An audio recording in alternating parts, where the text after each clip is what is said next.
આજનું દિવ્ય ભાસ્કર છે. દિવ્ય ભાસ્કરમાં કિરીટભાઈએ પૈસા આપીને એક લેખ છપાયો છે. આ લેખમાં એવું લખ્યું છે કે વિસાવદરમાં ભાજપના ઉમેદવાર કિરીટ પટેલે તો મંડળીઓમાં વર્ષોથી થતું આવતું ખોટું અટકાવ્યું છે. વાહ ભાઈ વાહ. એને લખ્યું છે કે જો કિરીટભાઈ પટેલે આ કૌભાંડને ઉજાગર કર્યું ન હોત તો આ વિસ્તારના તમામ ગામના ખેડૂતોની હાલત કફોડી બની ગઈ હોત.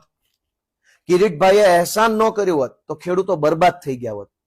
તો આ અહેસાન કરનાર કિરીટભાઈ પટેલને મારે એક પ્રશ્ન પૂછવો છે કે કિરીટભાઈ, તમે જયારે આ છાપામાં આજના 7 તારીખના છાપામાં લેખ છપાયો એમાં તમે કબૂલ્યું છે કે ખેડૂતોએ ખોટું નથી કર્યું.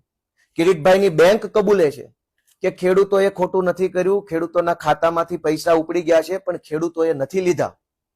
તો પછી કિરીટભાઈ, તમારી જુનાગઢ જિલ્લા સહકારી બેંક ખેડૂતોને કરોડો રૂપિયાની ઉઘરાણીની નોટિસો શું કામ આપે છે? તમે છાપામાં જાહેરાત છપાવો છો કરોડો આપીને કે ખેડૂતો સાથે ખોટું થતું હતું, એ કિરીટભાઈએ ઉજાગર કર્યું અને એની ઉપર કાર્યવાહી કરાવી. તો પછી ખોટું જ ખેડૂતો સાથે થયું છે, એ જ ખેડૂતને તમારી બેંક નોટિસ આપે છે, તમારી બેંક પોલીસ મોકલે છે, પોલીસના દ્વારા ખેડૂતોને ધમકાવવામાં આવે છે, પઠાણી ઉઘરાણી કરાવવામાં આવે છે, ખેડૂતો આત્મહત્યા કરી રહ્યા છે આ વિસ્તારના, અને એક બાજુ તમે જાહેરાત કરો છો. મારી બધા ભાજપના મિત્રોને વિનંતી છે